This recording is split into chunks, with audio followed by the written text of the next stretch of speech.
Fred, vous vous rappelez de moi? Demi-finaliste de la saison 4 de MasterChef. Et oui, ça fait déjà 7 ans, le temps passe vite, mais la passion de la cuisine m'anime toujours et tous les jours je la pratique et je la transmets. Alors aujourd'hui, je vous propose de cuisiner ensemble. En cette période de confinement où moi aussi je suis coincé chez moi, entre un peu de ménage, un peu de bricolage pour passer son temps, et bien on fait tous à manger. Et qu'est-ce qu'on a tous dans nos placards en cette saison? Eh bien, ce sont des pâtes.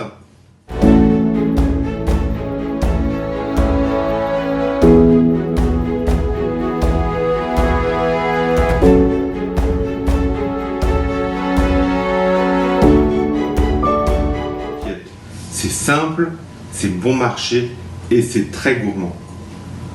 Pas besoin de beaucoup de choses. Il vous faut un peu de beurre, une parcelle d'environ 20 grammes, un bouillon de volaille,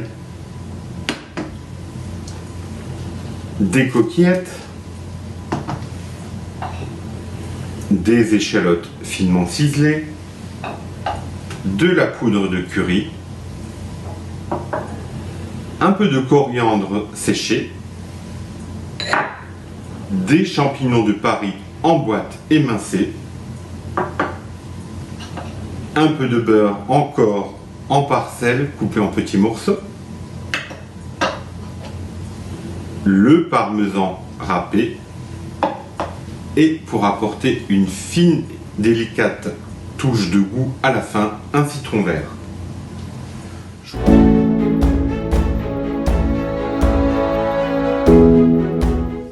On attaque ensemble. Dans la casserole, le beurre légèrement fondu, température moyenne pour votre plate d'induction. On rajoute les échalotes dedans et on les laisse doucement suer. Doucement suer, ça veut dire vraiment les laisser devenir translucides et non pas les faire griller. Surtout pas les faire griller. Une fois qu'elles sont devenues translucides, on va travailler les coquillettes comme un risotto. On les rajoute dans les échalotes et on va les lustrer comme un riz de risotto classique, c'est-à-dire qu'on va les enrober de ce beurre et de ces échalotes tout en rajoutant à ce moment-là, et là c'est ma petite astuce, votre épice. Donc on rajoute la poudre de curry, parce que la poudre de curry va rôtir tout doucement avec les échalotes et les coquillettes, de façon à bien exprimer son goût. On remue, on enrobe bien les coquillettes de beurre, d'échalotes et de poudre de curry. Ça commence à crépiter doucement dans la casserole. Le riz, là, deviendrait translucide si c'était du riz. Mais là, on voit bien que ce sont les coquillettes, donc blé dur, et les pâtes sont bien enrobées de beurre. Je vous le montre là, elles sont nacrées. Toujours à feu doux. Maintenant, on va commencer, comme pour un risotto classique, à incorporer le bouillon de volaille, louche après louche. Le but du jeu, c'est qu'au départ, on recouvre les coquillettes juste à hauteur de ce bouillon de volaille, pas plus haut, et on mélange. Pourquoi prendre de coquillettes? Ce sont des petites pâtes, donc la cuisson sera plus rapide que les grands macaronis ou autres pâtes. Et là, on tourne, on remue, toujours pareil pour le risotto, jusqu'à ce que ces coquillettes absorbent tout le liquide. Ne mettez pas tout le liquide d'un seul coup, là ça vous ferait des pâtes complètement bouillies. Le risotto prend un tout petit peu de temps de cuisson, mais le résultat n'en est que meilleur. Et on remue, toujours remuer pour éviter que ça n'accroche, et au fur et à mesure, le liquide va être bu par ces coquillettes. Portez à ébullition sur les premières louches, et une fois que c'est à ébullition, on réduit de nouveau le feu sous les coquillettes. On a comme l'impression que l'ensemble commence à épaissir. Pourquoi? Il y a de l'amidon dans les pâtes, et cet amidon-là est en train de se libérer, et la pâte est en train de se nourrir du jus de volaille que vous avez rajouté dedans.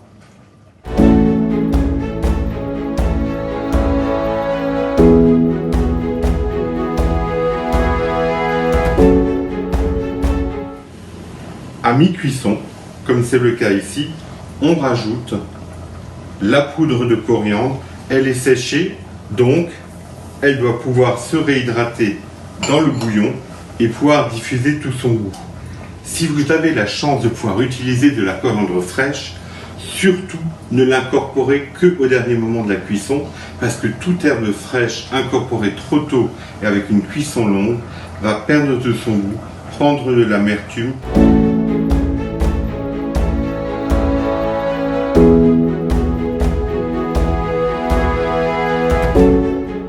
N'hésitez pas à goûter doucement tout le temps vos coquillettes à mi-cuisson pour voir leur stade de cuisson.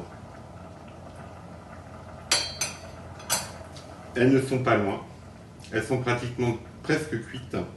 Et là, on va rajouter un autre élément qui va donner également du goût dans votre préparation. Ce sont les champignons émincés. Comme ils sont en boîte, ils ont déjà été cuits, ne nécessitent pas une cuisson longue, mais ils sont là pour ramener encore un goût supplémentaire et bien sûr être réchauffés.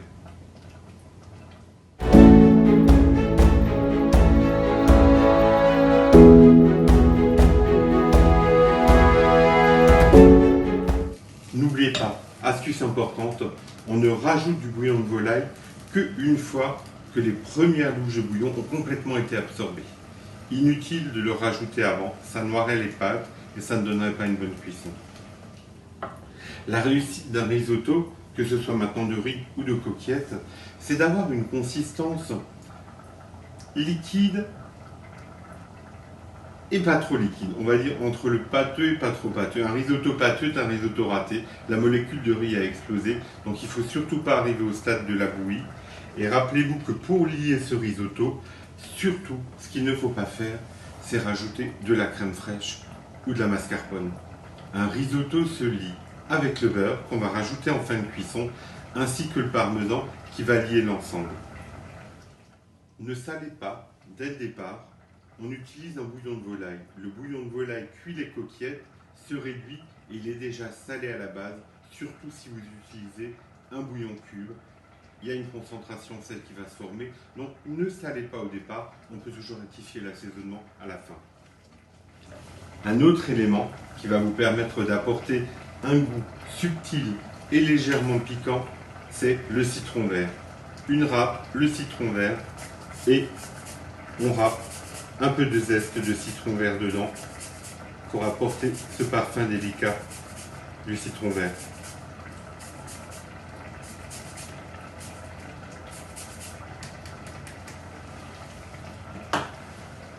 Ça commence à prendre tournure.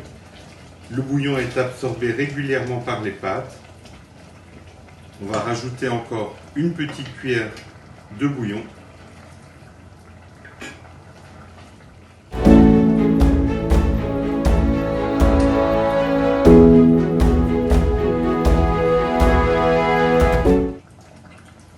Voilà la consistance idéale de votre risotto, avec encore un peu de bouillon au fond.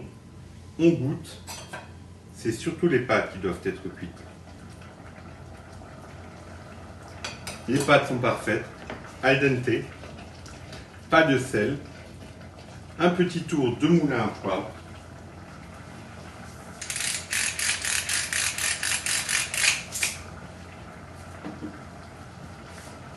Et on va pouvoir maintenant procéder à la liaison finale, c'est-à-dire qu'on va rajouter nos parcelles de beurre coupées en petits cubes,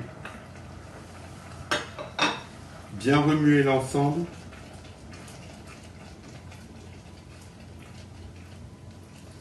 jusqu'à ce que le beurre fonde.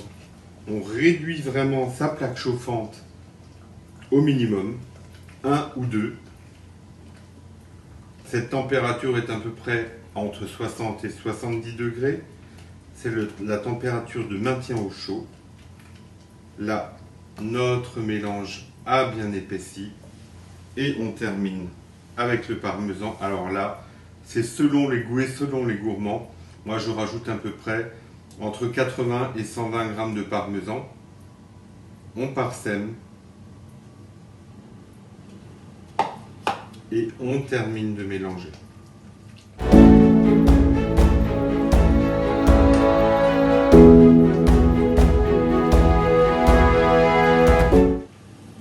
Voici notre risotto final. Je vais vous le servir de façon à ce qu'on puisse le manger ensemble, le déguster. Regardez la consistance. Il est encore liquide, pas trop pris, pas trop sec.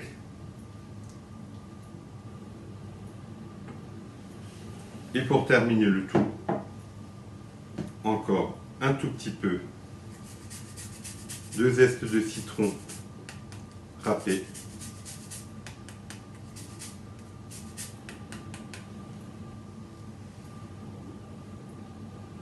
Et notre risotto est terminé.